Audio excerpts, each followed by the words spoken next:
আবারও একটা সপ্তাহ পর চলে আসলাম আমার সেই পদ্ম গাছগুলোকে দেখতে।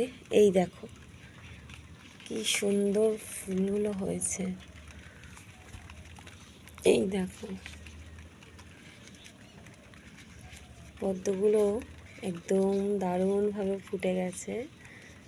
একটু পদ্মের পাপড়িগুলোকে খেলিয়ে দেই, দেখতে কিন্তু বেশ লাগবে। এই দেখো কি সুন্দর, তাই না?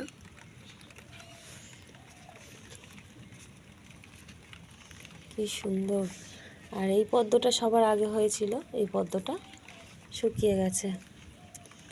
গাছে কিন্তু অনেক পাপড়ি, অনেক ফুল, আর পদ্মগুলোতে অনেক অনেক পাপড়ি আছে দেখো। কিন্তু হ্যাঁ, এই পদ্মটা দেখছি দানা হয়নি। শুনে